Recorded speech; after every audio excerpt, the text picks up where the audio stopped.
I am 77 years old, and 3 days ago, something I had carried quietly my entire life finally came to the surface. It wasn't sudden, it wasn't dramatic, it didn't arrive with tears or anger.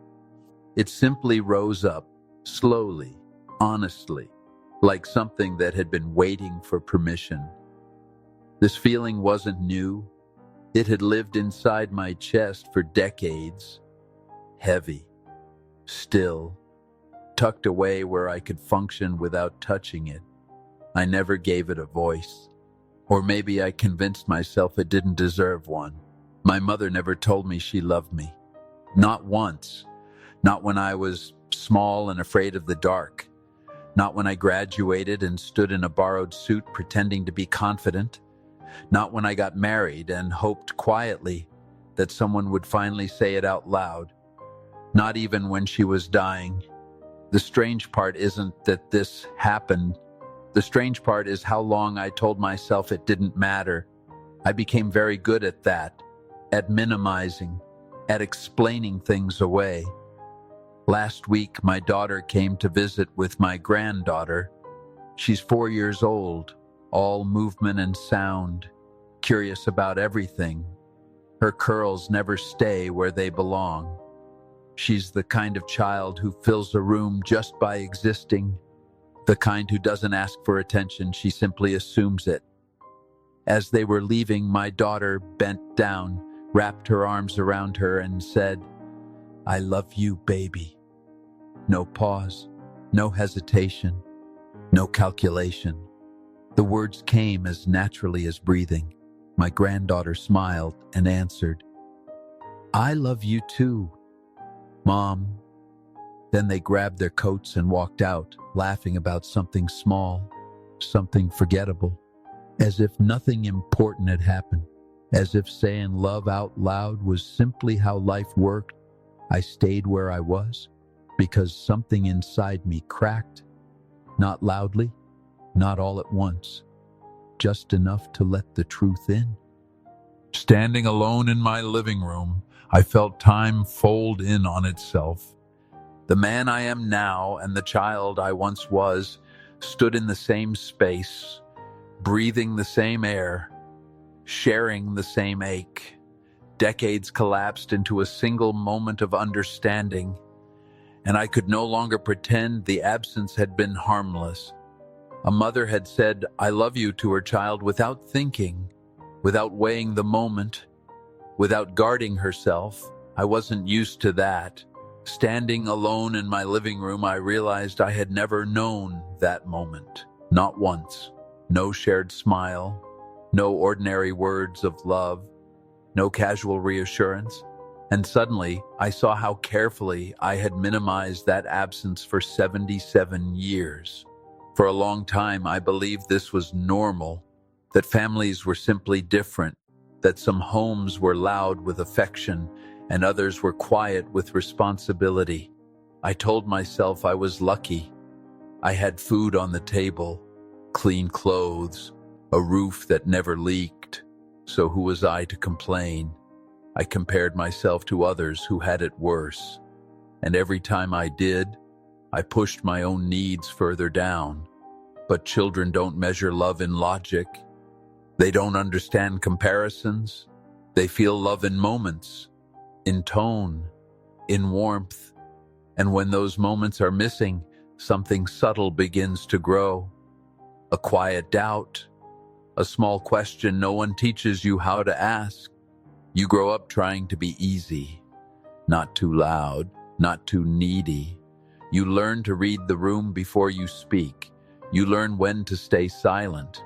You learn that wanting too much can make people uncomfortable, so you want less, or at least you pretend to. I became good at standing on my own. Too good. I learned not to reach out, not to expect comfort, not to lean. People admired that about me. They called me strong, independent, self-sufficient.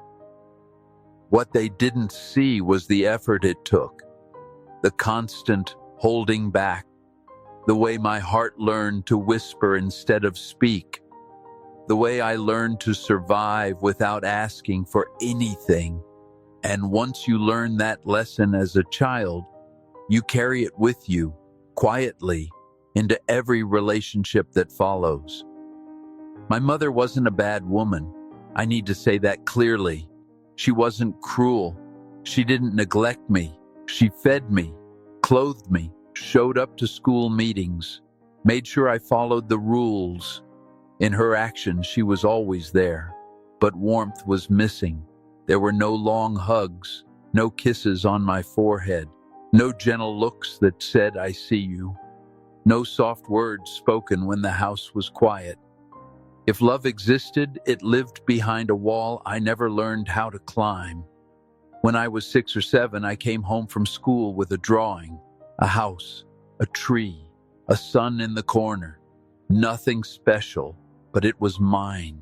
I stood in front of her, holding it with both hands. And I waited. I waited for a smile. I waited for praise. I waited for her to hang it on the fridge. I waited for what any child waits for. She glanced at it, nodded once, and said, "It's nice. Go wash your hands. Dinner's almost ready."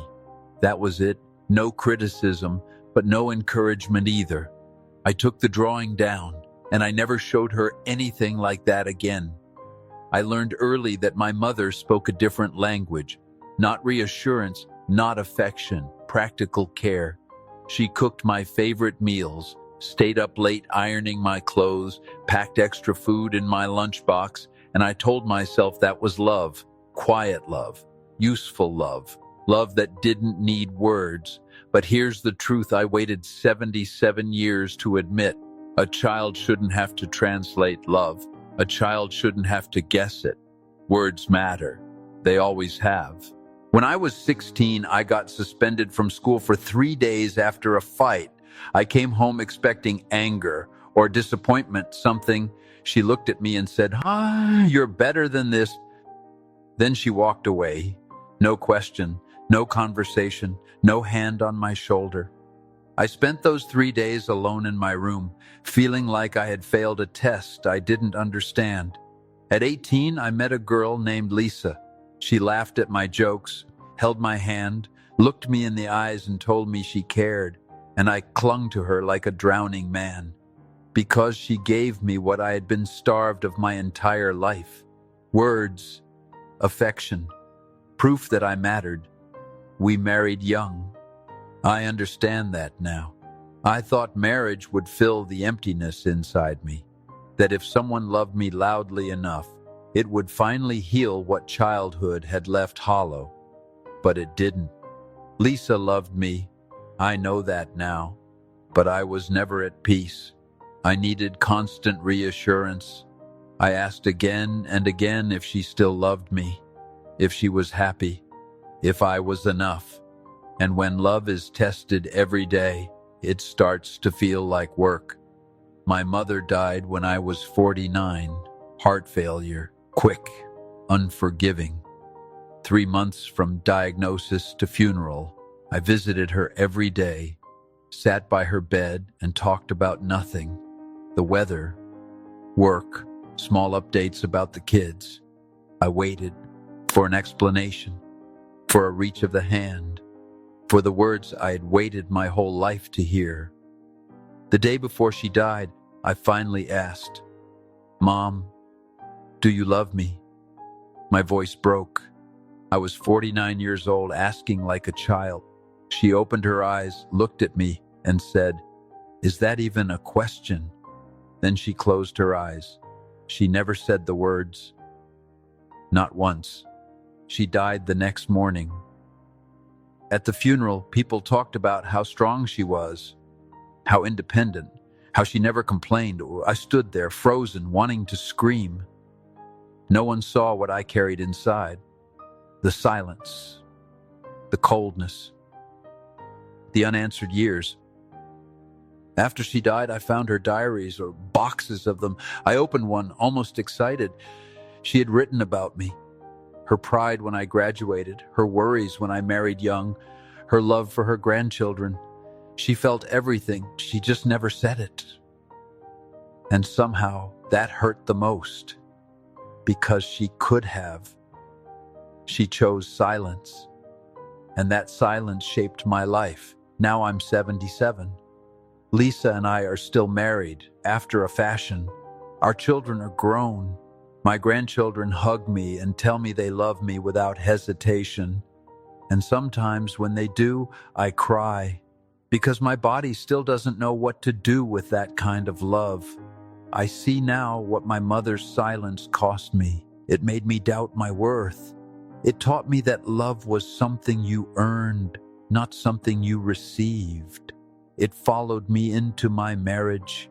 It shaped how I struggled to express love to my own children, because children repeat what they are shown.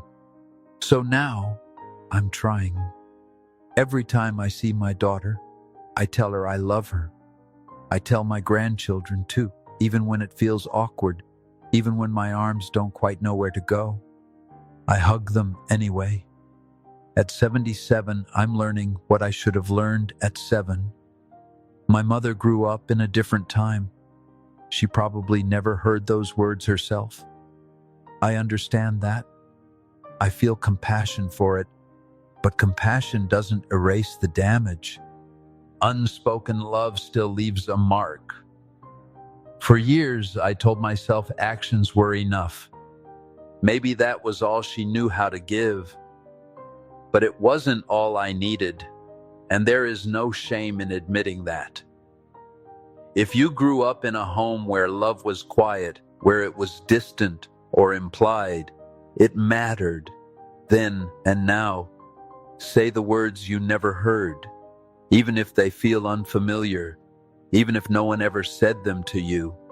When I look at my grandchild so freely loved, I